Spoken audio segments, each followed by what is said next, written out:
I'm Olivia Parker, 34, and last week my aunt's text message nearly broke me. No failures allowed at the reunion. 12 years building my hotel empire. And my family still thinks I'm worthless because I didn't become a doctor or lawyer. Funny thing is, they booked their grand family gathering at the Paragon, the most exclusive hotel in the city. The one with my name on the building deed. The one where I personally approve every VIP guest. They have no idea what's coming. If you're watching this, drop a comment letting me know where you're tuning in from and hit subscribe if family drama hits close to home. Trust me, you'll want to see how this ends. Growing up as a Parker meant one thing. Excellence was not just expected. It was demanded. My father, Richard, built his surgical practice from nothing, performing delicate spinal procedures on professional athletes and wealthy executives. My mother, Catherine, balanced her role as the youngest partner at her corporate law firm with maintaining our picture-perfect family image in Boston's elite social circles. From the outside, we were the American dream personified. Every Parker child had their future mapped out by age 10. My oldest brother, Marcus, became a neurosurgeon, continuing Dad's legacy but improving upon it by specializing in pediatric cases. My sister, Vanessa, graduated top of her class at Harvard Law, clerked for a Supreme Court justice, and now runs a successful practice specializing in constitutional law. My younger brother, Alexander, became an investment banker at a prestigious firm, making his first million before turning 30. And then there was me, Olivia, the family disappointment. It wasn't always that way. I was a bright child with creative instincts that didn't fit our family's narrow definition of success. While my siblings competed for the highest grades and most prestigious extracurriculars, I found joy in creating experiences. I'd transform our backyard into elaborate themed spaces for neighborhood gatherings. I organized our school's events with attention to every detail that made guests feel special. I could walk into any space and instantly see how to improve it, how to make it more welcoming, more memorable. Glorified party planning. My father called it a hobby, not a career. My mother would say dismissively at family dinners, my siblings' accomplishments were celebrated with champagne toasts, while my creative projects received tight smiles and quick subject changes. Our extended family was cut from the same cloth. The Parker family reunion happened every 5 years, hosted by my Aunt Marilyn, my father's older sister, and self-appointed family matriarch. Since my grandparents passed, she'd married into old money and never let anyone forget it. These gatherings weren't about connection or love, but rather an Olympics of achievement where every conversation became a subtle competition. Alexander's been accepted to Wharton's MBA program with a full scholarship. Vanessa just won her third major case at the Supreme Court level. Marcus pioneered a new surgical technique that's being published in 3 medical journals. And then there was always that awkward moment when someone would turn to me. And what about you, Olivia? Still figuring things out at Maryland was the worst. She'd married Uncle Theodore when she was 23, a calculated move that secured her position in society. She never had a career, but she judged everyone else's mercilessly. At my high school graduation, while other relatives offered congratulations, Aunt Marilyn cornered me with a glass of champagne in hand. Hospitality management. That's glorified housekeeping, darling, she'd said, her voice dripping with condescension. Parkers don't serve people. They employ people who serve. I remember feeling my cheeks burn as cousins nearby pretended not to listen, but clearly were my cousin Stephanie. Aunt Marilyn's daughter gave me a pitying look before turning back to her friends. Stephanie was attending Yale pre-med at the time. Following the approved Parker path, success in our family was measured by a simple formula. Prestigious degrees plus high-earning careers plus social status equals worth. There was no room for deviation, no allowance for alternative paths. My parents had invested in the best private schools, hired tutors, and leveraged their connections to pave golden roads for their children. The unspoken expectation was that we would follow those roads without question. When I announced my decision to attend Cornell's School of Hotel Administration instead of pursuing pre-med or pre-law, the family reaction was as if I'd declared I was joining a cult. My father's disappointment manifested as anger, my mother's as tearful manipulation. My siblings watched with a mixture of confusion and secondhand embarrassment. The hotel industry is beneath your potential, my father had said during our final argument before I left for college. You'll be taking orders from people like us, not giving them what they never understood was that I didn't see hospitality as servitude. I saw it as creating magic, as orchestrating moments people would remember for a lifetime. I wasn't rejecting success, I was redefining it on my own terms. Before leaving for Cornell, I found a quote by Maya Angelou that resonated deeply. People will forget what you said. People will forget what you did, but people will never forget how you made them feel. I wrote it on a small card and kept it in my wallet through every family gathering where I felt small, through every dismissive comment about my choices. It became my secret mantra when doubt crept in. The weekend I left for college at Maryland hosted a dinner to celebrate Marcus receiving his first research grant. As everyone raised their glasses to toast his achievement, she looked directly at me and said to pursuing excellence rather than ease. The message was clear. I had chosen the easy path, the path of least resistance, the path of failure. Little did they know I was about to embark on the hardest journey of my life, one that would test every ounce of my resolve and ultimately lead me to a success they couldn't even imagine. Cornell's hotel school quickly dispelled any notion that I had chosen an easy path. The program was rigorous, combined business fundamentals with specialized hospitality knowledge and practical experience, while my classmates called home for extra money or advice. I suffered in silence. I had made a promise to myself I would succeed or fail on my own terms, not crawling back to prove my family right. 3 months into my freshman year, my parents made their ultimatum clear during a tense phone call.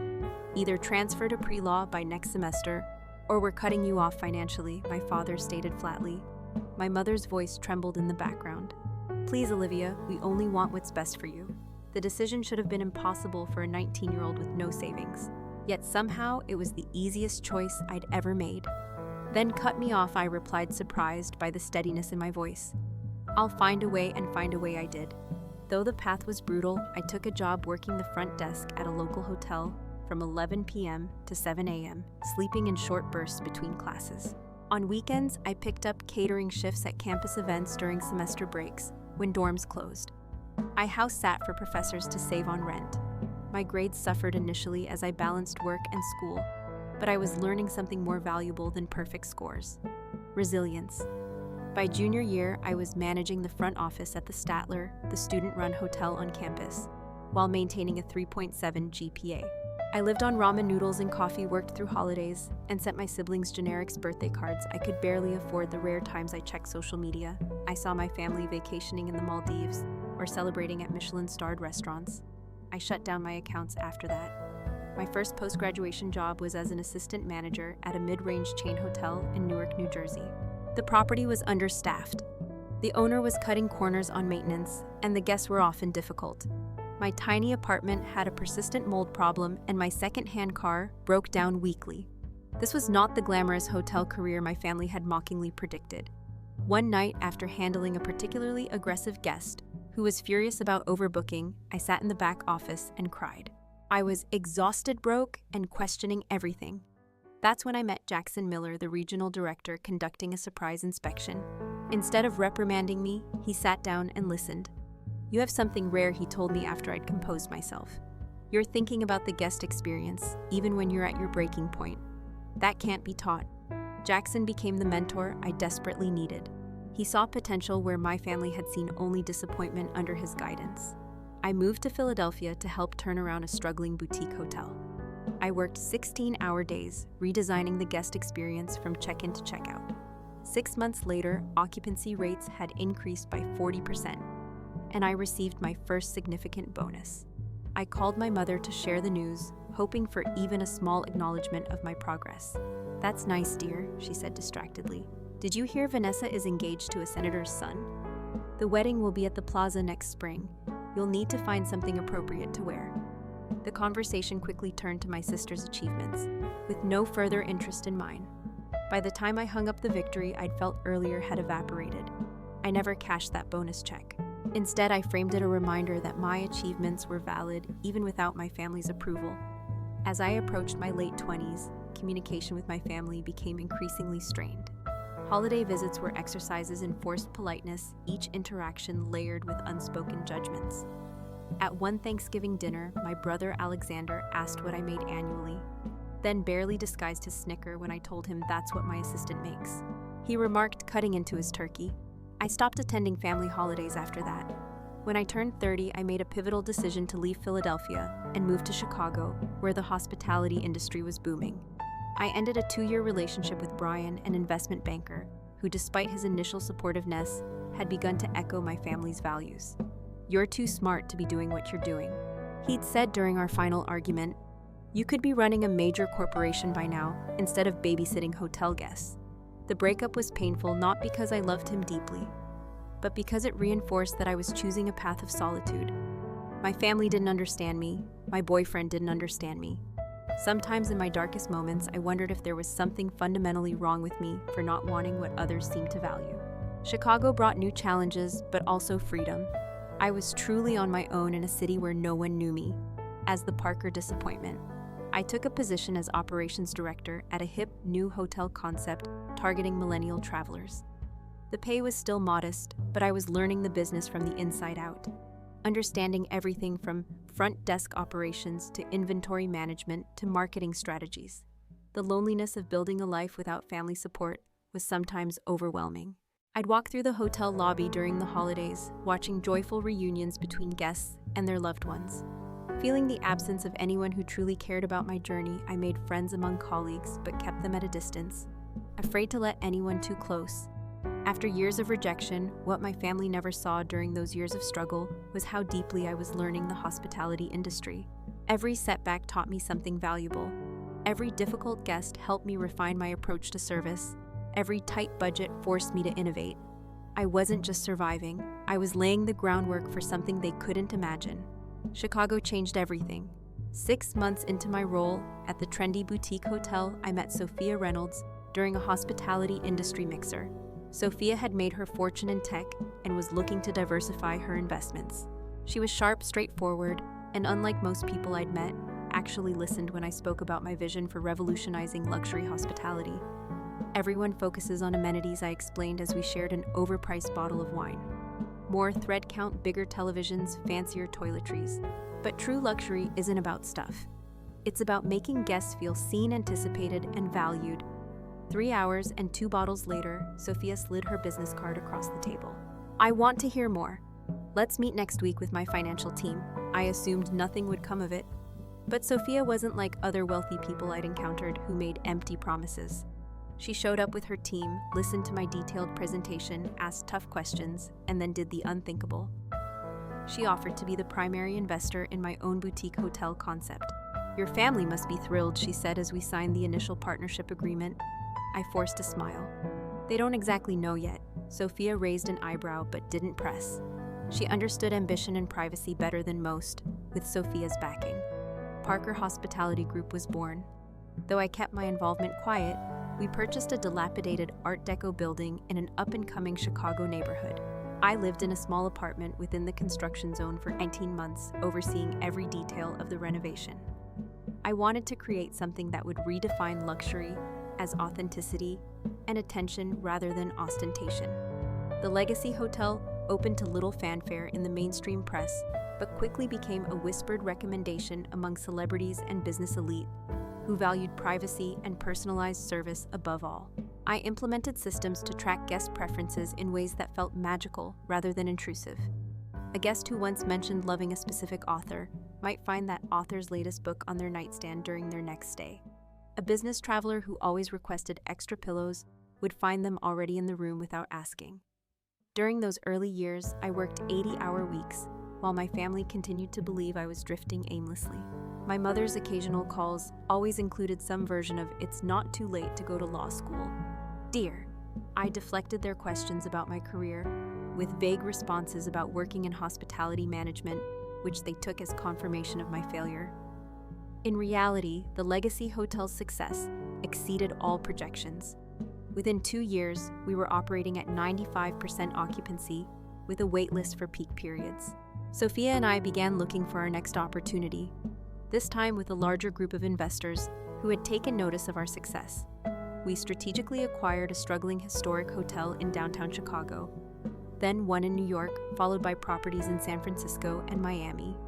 I made a conscious decision to operate behind the scenes, no press interviews, no public profile, no industry awards. The hotels ran under the Parker Hospitality Group banner, but few people knew who the Parker was. I wanted the work to speak for itself, and perhaps in some corner of my heart, I wanted to reveal my success to my family. only when it was too massive to be dismissed. My siblings occasionally sent condescending text messages or holiday cards with family photos showcasing their perfect lives. Marcus with his doctor wife and 3 Harvard-bound children. Vanessa arguing cases before the Supreme Court. Alexander closing billion-dollar deals. I kept these reminders of my exclusion in a box, using them as fuel. When doubt crept in, 7 years after opening our first property, Parker Hospitality Group had 12 luxury hotels across the country, each unique, but united by our philosophy of anticipatory service and authentic luxury.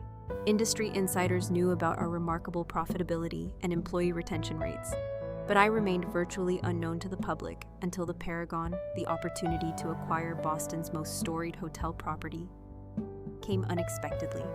The century-old institution had fallen into disrepair under corporate ownership that prioritized cost-cutting over guest experience.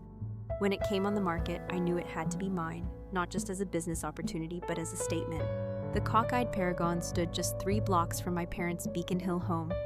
It was where my family had hosted countless celebration dinners, where Aunt Marilyn held her annual charity galas, where Boston's elite gathered to see and be seen. My father had once pointed to it as we walked past and said, "That's what real success looks like, Olivia. Building something that lasts." I poured everything into the Paragon's restoration. The 2-year, $100 million renovation respected the property's history while bringing it into the modern era.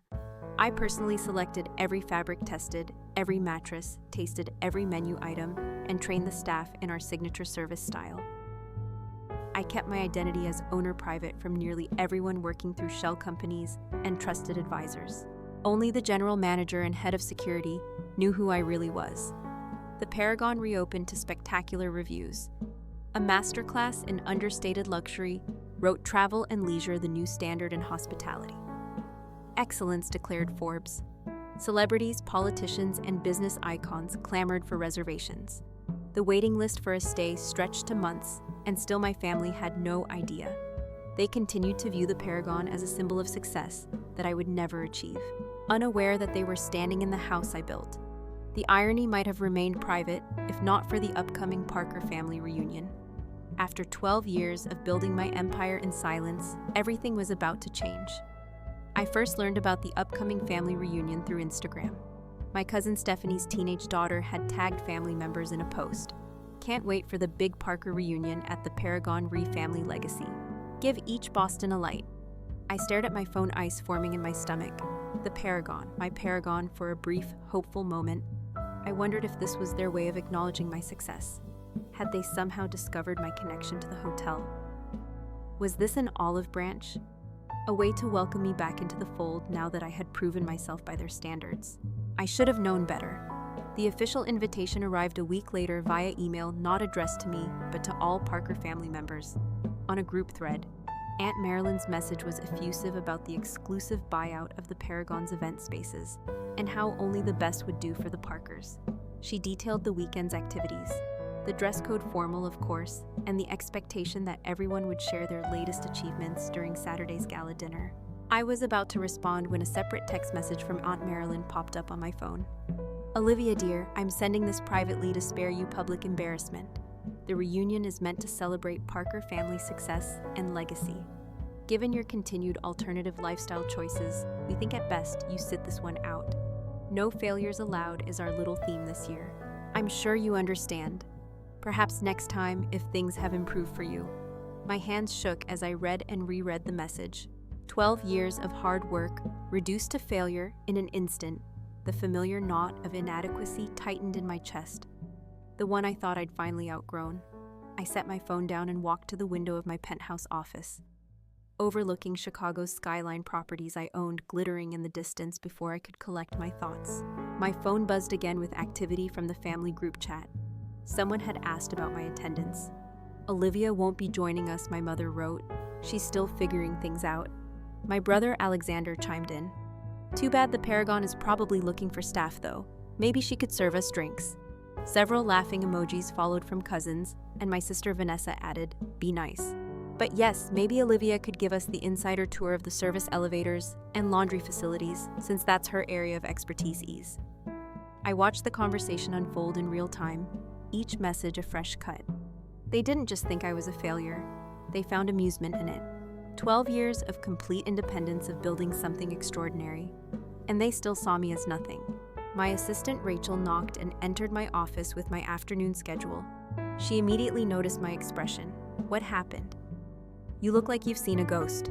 I handed her my phone silently. Her eyes widened as she read. These people are your family, the ones whose pictures you keep in that box.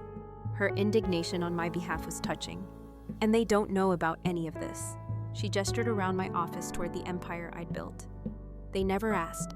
I said simply, they decided who I was, a long time ago. Rachel handed back my phone. So what are you going to do? The question hung in the air. What would I do? I could ignore the reunion entirely, continuing my policy of privacy and distance. I could send a message revealing my success, throwing it in their faces from a safe distance. Or they've booked the entire main floor of the Paragon down. I said slowly, an idea forming 60 rooms for out-of-town family, the grand ballroom for Saturday's gala. Yes, Rachel confirmed. The executive team sent the contract over for your approval last week. I didn't make the connection to your family name. I walked to my desk and pulled up the reservation details. There it was, the Parker family reunion hosted by Marilyn and Theodore Bennett, a complete buyout of the hotel's premier spaces, a custom menu with premium wine pairings, special request for welcome amenities, turn-down service, and Sunday brunch, the kind of event the Paragon excelled at where no detail was overlooked and no expense spared for the comfort of our guests. In that moment, something crystallized within me. They had unknowingly chosen my domain for their celebration of success, while explicitly excluding me for not being successful enough. The universe had handed me the perfect stage for a reckoning. I'm going to attend, I said finally. Not as a Parker, as the owner. Over the next week, I worked with Ryan Chen, my head of security at the Paragon, and Diana Williams, the general manager, to prepare. We reviewed the guest list, room assignments, and event details with meticulous care. I wanted everything to be flawless, not a single detail that could be criticized. The Parkers would receive the best service the Paragon had to offer. Do you want us to tell the staff who you are in relation to these guests? Diana asked during our planning session. No, I decided just that I'm the owner making a rare appearance to ensure our VIP guests are well taken care of. Business as usual. Late at night, alone in my Chicago apartment, I battled conflicting emotions. Part of me fantasized about grand dramatic revelations, having the family escorted out by security, or making a spectacular entrance at the gala with a speech about their years of emotional abuse. The revenge scenarios played out in technicolor detail as I tried to sleep. But another part of me, the part that had built Parker hospitality on principles of dignity and authentic human connection, recoiled at these fantasies. What would it say about me if I used my success merely as a weapon? Wasn't that exactly the kind of behavior I'd rejected in my family? Sophia called the night before I was due to fly to Boston. Are you sure about this? She asked after I explained the situation. You've spent years keeping your personal and professional lives separate. I'm not sure of anything, I admitted, but I'm tired of living in separate pieces. Either this breaks things completely or begins some kind of healing. Either way, I'll be whole at the end of it. As my private jet approached Boston the next day, I looked out the window at the city where I'd grown up feeling perpetually inadequate. Somewhere down there, my family was arriving at the Paragon, unaware that they were walking into my house by my rules. The text from Aunt Marilyn still burned in my memory. No failures allowed. I was about to show them what failure really looked like. The Paragon security office was not designed for comfort. 6 screens displayed various areas of the hotel, from the grand lobby with its sweeping marble staircase to the restaurant and bar areas. Ryan Chen, my head of security, sat beside me as we watched the Parker family begin to arrive Friday afternoon. That's my father, I said, pointing to a distinguished gray-haired man checking in at the front desk. My mother, elegant beside him in a designer suit. Ryan nodded, making a note. We had compiled a digital dossier of key family members so the staff could recognize them. And that's Aunt Marilyn with my Uncle Theodore, I added as a woman with perfectly coiffed silver hair strode through the doors, flanked by uniformed staff, carrying her Louis Vuitton luggage. Even through the security monitor, her imperious bearing was unmistakable. I watched as she approached the front desk, bypassing the line. Even with the sound muted, I could read her body language entitlement persona if I'd. Let's listen in, Ryan suggested, activating the audio. We reserved the Windsor suite. Aunt Marilyn was saying, her voice carrying that distinctive upper-class Boston accent. But I've heard the Beacon Hill suite has a better view of the common. We'll take that instead. Diana Williams, the general manager, maintained her professional composure. I'm terribly sorry, Mrs. Bennet, but the Beacon Hill suite is already occupied. The Windsor suite is our presidential accommodation, and we've prepared it specially for you with the amenities you requested. Do you know who we are? Aunt Marilyn drew herself up. The Parkers are one of Boston's founding families. Surely whoever is in the Beacon Hill suite can be moved. I felt a familiar twist of embarrassment watching her behavior. This was how my family operated in the world, expecting it to bend to their will. I'd seen this scene play out countless times growing up, always shrinking inside as waitstaff or store clerks were treated as obstacles rather than people. I cannot disclose information about other guests, but I assure you the Windsor suite will exceed your expectations. Diana replied smoothly, and the owner has arranged for a special welcome amenity for your entire party. At the mention of the owner, Aunt Marilyn's demeanor shifted subtly.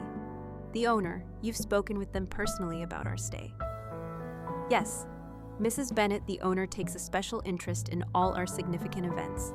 This seemed to placate her somewhat, being singled out by the owner aligned with her sense of importance. Well, I suppose that's appropriate. The Windsor will have to do. Then, as Diana escorted them to the elevators, I exhaled slowly, not realizing I'd been holding my breath. Your staff handles difficult guests remarkably well. Ryan smiled. They've been trained by the best. Throughout the afternoon, I watched more family members arrive. My brothers and sister with their spouses and children, cousins I hadn't seen in years. Family friends who are practically relatives, all greeted with the impeccable service the Paragon was known for, all oblivious to the fact that the failure they'd excluded was monitoring their every reaction. I noticed patterns quickly. My father tipped generously, but didn't make eye contact with staff. My sister Vanessa was glued to her phone, barely acknowledging the people serving her. My brother Alexander loudly name-dropped clients and business associates in the lobby, ensuring everyone knew his importance. The most revealing moments came when they thought no one important was watching my cousin Michael complaining about the temperature of his welcome champagne.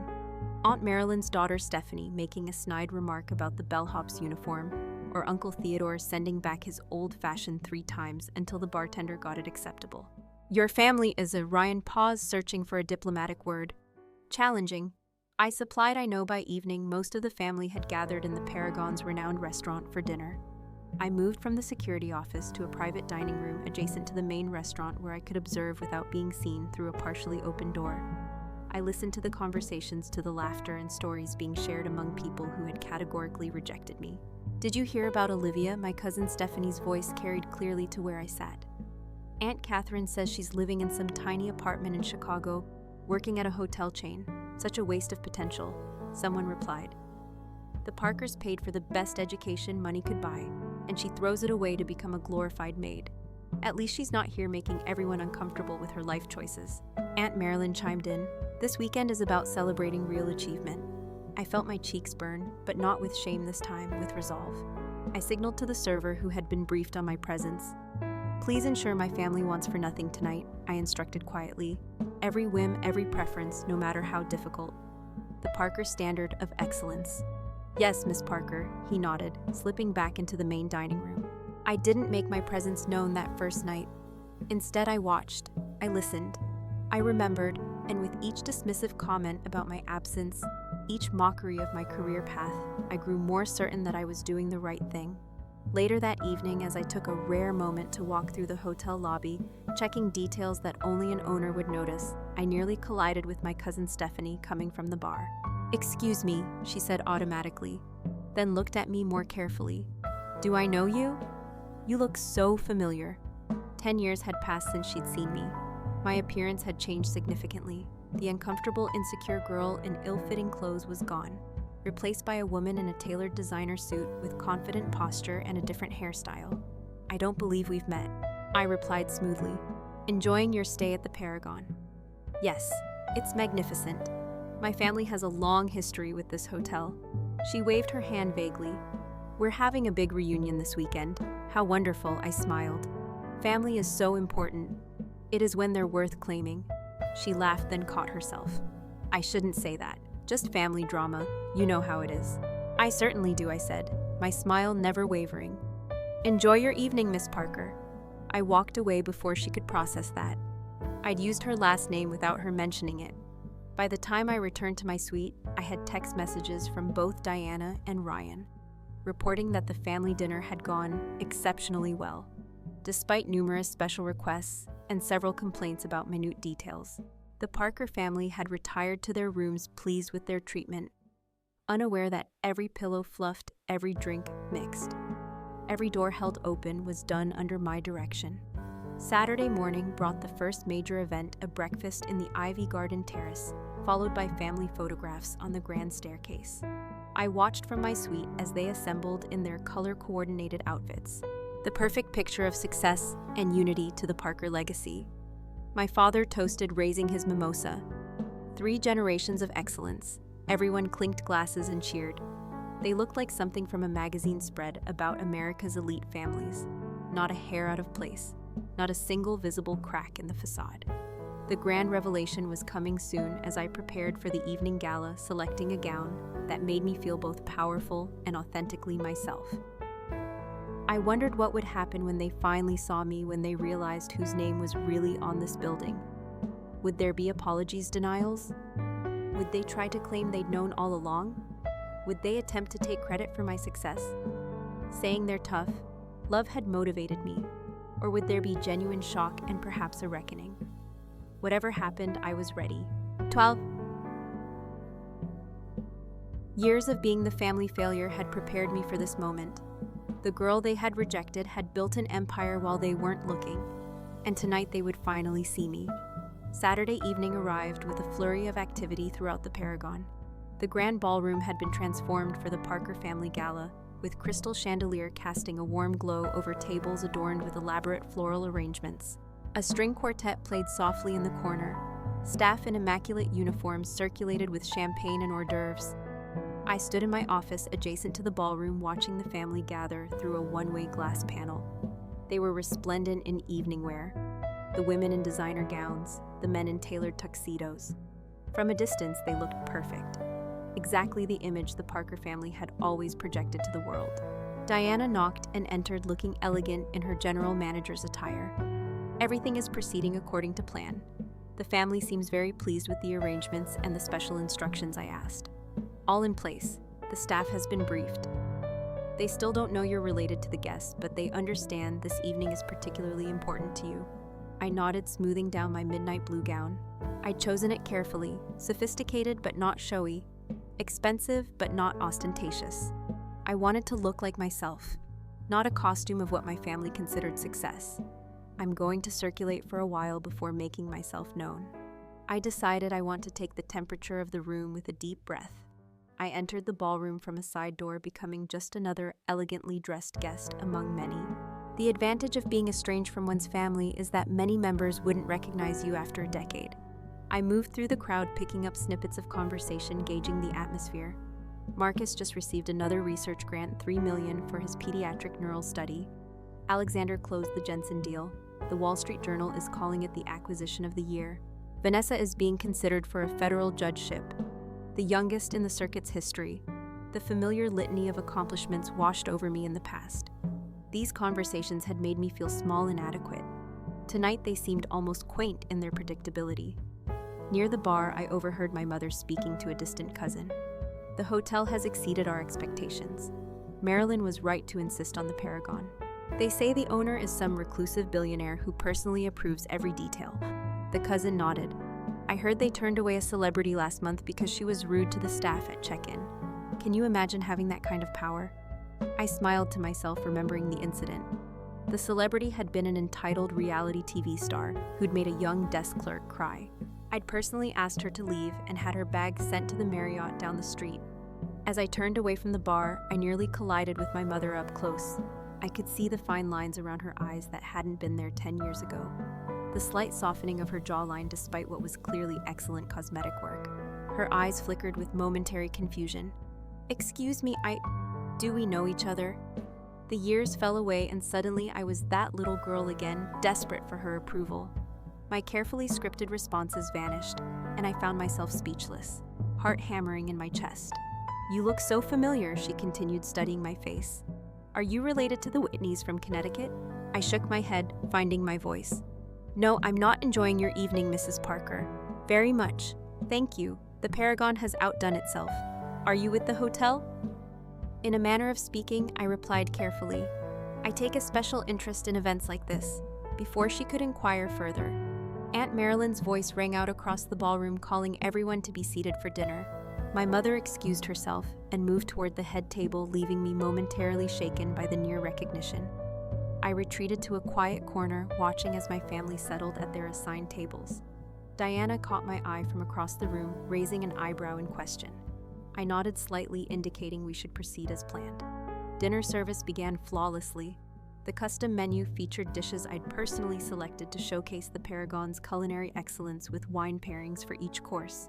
From my vantage point, I could see the family enjoying the meal, complimenting the servers, fully immersed in their celebration.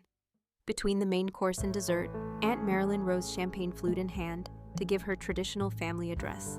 The room quieted as she began speaking. For 5 generations, the Parker name has stood for excellence in Boston. We've produced doctors who save lives, lawyers who shape justice, business leaders who drive innovation. Tonight we celebrate not just our accomplishments, but the values that made them possible: discipline, ambition, and an unwavering commitment to being the very best. Murmurs of approval rippled through the room. We may not be perfect, she continued with a self-deprecating laugh that didn't reach her eyes, but we, Parkers, never settle for mediocrity. We never choose the easy path. We never embarrass the family name. My hands tightened around my water glass. I'd like to propose a toast to absent family members, she said, raising her glass higher, to those who couldn't be with us tonight, because they're serving our country, furthering their education abroad, or otherwise engaged in pursuits worthy of the Parker name. The deliberate omission was clear to anyone who knew I hadn't been invited. A flush of anger warmed my cheeks as family members raised their glasses. Just then, the moment I'd waited for presented itself. A commotion erupted at Aunt Marilyn's table as a server accidentally spilled a drop of red wine on the tablecloth near her designer purse. "This is unacceptable," she exclaimed, her voice carrying across the now silent room. "Where is the manager? The service here has been barely adequate all evening. To think we paid a premium for exclusivity." Diana approached the table immediately, the perfect picture of professional concern. "I sincerely apologize for the inconvenience, Mrs. Bennett. Please allow us to address the situation." "Address it. The damage is done. This is her mess. I'll have you know who's in charge here. I want to speak to whoever runs this establishment." The room was uncomfortably quiet now, other guests shifting awkwardly in their seats as Aunt Marilyn's voice rose with indignation. Diana maintained her composure. "Of course, Mrs. Bennett. As it happens, the owner is here tonight and would be happy to address your concerns personally." Aunt Marilyn looked momentarily mollified. Well, finally, some proper accountability. This was it, the moment 12 years in the making. I took a deep breath, squared my shoulders, and stepped forward into the center of the room. All eyes turned to me. "Good evening, Aunt Marilyn," I said, my voice clear and steady. "I understand there's an issue with your table. As the owner of the Paragon, I want to ensure your complete satisfaction." The shock that rippled through the room was palpable. Aunt Marilyn's face went from imperious to confused to ashen in the span of seconds. My father half rose from his chair, mouth open, but no words emerging. My mother's champagne glass slipped from her fingers, spilling across the white tablecloth. Olivia, my sister Vanessa, was the first to find her voice, disbelief evident in every syllable. "Hello, family," I said, addressing the room at large. "Now welcome to the Paragon, my hotel, one of 12 in the Parker Hospitality Group portfolio, which I founded and own outright." The silence was deafening. Faces registered: shock, confusion, disbelief. I understand there was some concern about wine on the tablecloth. I continued approaching Aunt Marilyn's table with measured steps. "We take every detail seriously here. It's what has earned us 5 stars and a reputation as the most exclusive hotel in Boston." I signaled to a nearby server, who immediately began plotting the nearly invisible wine spot with a precise technique I'd personally developed for such situations. "This isn't possible," Aunt Marilyn finally sputtered. "You're a hotel employee. You work at some chain in Chicago. I own a rather significant property in Chicago." "Yes," I replied calmly, "along with hotels in New York. San Francisco, Miami, and several other cities, the Parker Hospitality Group employs over 2,000 people and generated $300 million in revenue last year. My brother Alexander's face had turned an interesting shade of purple. "You're lying. This is some kind of stunt." Diana stepped forward smoothly, presenting a portfolio with the Paragon's ownership documents and recent press coverage of Parker Hospitality Group. "If I may, these materials verify Miss Parker's position." My father took the portfolio with shaking hands, scanning the documents, his expression unreadable. "Why didn't you tell us?" My mother asked softly, tears forming in her eyes. The question hung in the air, laying bare the heart of the matter. Why didn't I tell them? The answer was in every dismissive comment, every comparison to my siblings, every no failures allowed text message. "You never asked." I said simply, "You decided who I was a long time ago, and that person wasn't worth your interest." I turned to address the entire family. I didn't arrange this reveal to humiliate anyone. I didn't spend 12 years building this company to prove you wrong. I did it because I love creating spaces where people feel valued, where their experience matters, where excellence means something more than status or appearance. My gaze returned to Aunt Marilyn, whose imperious bearing had completely collapsed. The Parker name does stand for excellence, but excellence comes in many forms. Sometimes it looks like a surgical innovation, sometimes it looks like a legal victory, and sometimes, Aunt Marilyn, it looks like turning a wine spill into an opportunity for exceptional service rather than a public tantrum. The room remained silent, the weight of revelation hanging heavy in the air.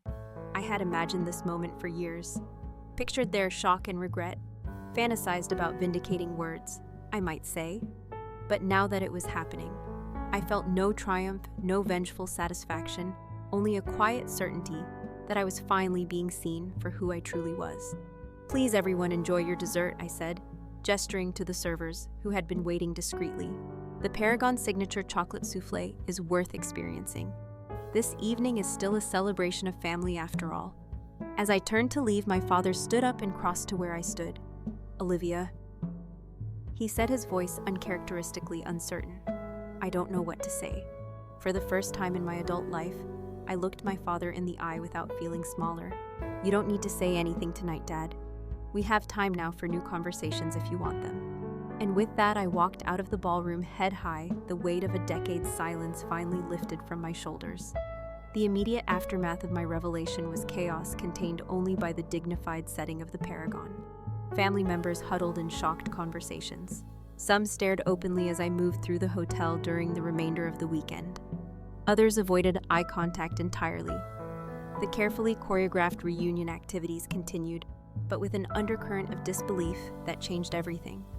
Aunt Marilyn retreated to her suite that night and remained there for most of Sunday, sending Uncle Theodore to make her excuses about a sudden migraine. I instructed the staff to send up her favorite tea with house-made shortbread cookies, not as mockery, but as a demonstration of what true hospitality means: caring for people even when they haven't earned it. The first real conversation came Sunday morning when my sister Vanessa knocked on my office door. She entered hesitantly, looking around at the space that so clearly belonged to someone in charge. "I don't even know where to begin," she said, perching on the edge of a chair. "Neither do I admitted. "It's been a long time." Vanessa had always been the most driven of my siblings, the one who most embodied our parents' values of visible achievement. Looking at her now, I saw the toll that perfection had taken. The fine lines of stress around her eyes, the tightness in her shoulders. "Why didn't you ever tell me?" she asked. "All those years, those family gatherings where we talked about our lives. And you never mentioned all this." She gestured around the office. "Would you have believed me?" I asked gently. "Or would you have thought I was exaggerating to save face?" Her silence was answer enough. "The truth is, Vanessa, every time I achieved something, I thought about sharing it. When we opened our first hotel, when we expanded to New York, when the industry awards started coming in. But each time I remembered all the dismissive comments, the eye rolls, the way my career choice was treated as a phase I needed to outgrow." "I didn't know," she said softly. "I mean, I knew we all gave you a hard time, but I didn't realize how much it hurt you." "It's not just about hurt feelings," I explained. "It's about respect, about seeing someone for who they are, rather than who you think they should be." As we talked, something remarkable happened for the first time in our adult lives. Vanessa spoke to me as an equal, She shared her own struggles with the family's expectations, confessing that her perfect-seeming life included a marriage that was falling apart under the pressure of 2 high-powered careers and 3 children she barely saw. "I look at you now," she said, "and I wonder if you got it right all along. You followed your passion instead of the prescribed path. You built something extraordinary on your own terms." By Sunday afternoon, Marcus and Alexander had also sought me out. Each conversation was different, some more defensive than others, but all shared a common thread. My siblings had been living with their own doubts about the parkour definition of success, even as they seemingly embodied it. Marcus admitted to being burned out from his surgical practice, questioning whether the prestige was worth the cost to his health and family life. Alexander confessed that his high-flying finance career left him feeling empty, chasing deal after deal with no real purpose. "I make obscene amounts of money moving other people's money around," he said bluntly. "You create spaces that make people happy. Who's really successful here?" The most difficult conversation came late Sunday evening when my parents requested to meet privately in the garden terrace. I found them sitting side by side, looking smaller somehow than the towering figures of my childhood. "We owe you an apology." My father began, the words clearly unfamiliar in his mouth. "Many apologies." Actually, my mother reached for my hand across the table. "We were wrong, Olivia, about your choices, about what success looks like, about you." "Why couldn't you see me?" I asked. The question that had haunted me for years finally spoken aloud. Why wasn't who I actually am ever enough? My father looked away, unable to hold my gaze. "We thought we were protecting you, pushing you toward a path with security and status. We couldn't imagine success outside the boundaries. We understood." "That's explanation, not excuse," my mother added quietly. "We should have supported your vision even if we didn't share it. We should have trusted you to find your way." The conversation wasn't a magic cure for years of dismissal. There were difficult moments, old patterns threatening to resurface. But it was a beginning, a first tentative step toward a new kind of relationship based on who we actually were, rather than who we were expected to be. As the family departed on Monday, there were awkward hugs, promises to stay in touch, invitations to visit. I accepted them cautiously, neither expecting too much, nor closing the door on possibility. Real healing would take time. I'm Olivia Parker, 34, and last week my aunt text message nearly broke me. No failures allowed at the reunion. 12 years building my hotel empire. And my family still thinks I'm worthless because I didn't become a doctor or lawyer. Funny thing is, they booked their grand family gathering at the Paragon, the most exclusive hotel in the city, the one with my name on the building deed, the one where I personally approve every VIP guest. They have no idea what's coming. If you're watching this, drop a comment letting me know where you're tuning in from, and hit subscribe if family drama hits close to home. Trust me, you'll want to see how this ends. Growing up as a Parker meant one thing. Excellence was not just expected, it was demanded. My father, Richard, built his surgical practice from nothing, performing delicate spinal procedures on professional athletes and wealthy executives. My mother, Catherine, balanced her role as the youngest partner at her corporate law firm with maintaining our picture-perfect family image in Boston's elite social circles. From the outside, we were the American dream personified. Every Parker child had their future mapped out by age 10. My oldest brother, Marcus, became a neurosurgeon, continuing Dad's legacy but improving upon it by specializing in pediatric cases. My sister, Vanessa, graduated top of her class at Harvard Law, clerked for a Supreme Court justice, and now runs a successful practice specializing in constitutional law. My younger brother, Alexander, became an investment banker at a prestigious firm, making his first million before turning 30. And then there was me, Olivia, the family disappointment. It wasn't always that way. I was a bright child with creative instincts that didn't fit our family's narrow definition of success. While my siblings competed for the highest grades and most prestigious extracurriculars, I found joy in creating experiences. I'd transform our backyard into elaborate themed spaces for neighborhood gatherings. I organized our school's events with attention to every detail that made guests feel special. I could walk into any space and instantly see how to improve it, how to make it more welcoming, more memorable, glorified party planning. My father called it a hobby, not a career. My mother would say dismissively at family dinners, my siblings' accomplishments were celebrated with champagne toasts. While my creative projects received tight smiles and quick subject changes, our extended family was cut from the same cloth. The Parker family reunion happened every 5 years, hosted by my Aunt Marilyn, my father's older sister, and self-appointed family matriarch, since my grandparents passed. She'd married into old money and never let anyone forget it. These gatherings weren't about connection or love, but rather an Olympics of achievement, where every conversation became a subtle competition. Alexander's been accepted to Wharton's MBA program with a full scholarship. Vanessa just won her third major case at the Supreme Court level. Marcus pioneered a new surgical technique that's being published in 3 medical journals. And then there was always that awkward moment when someone would turn to me. "And what about you, Olivia?" Still figuring things out at Marilyn was the worst. She'd married Uncle Theodore when she was 23, a calculated move that secured her position in society. She never had a career, but she judged everyone else's mercilessly. At my high school graduation, while other relatives,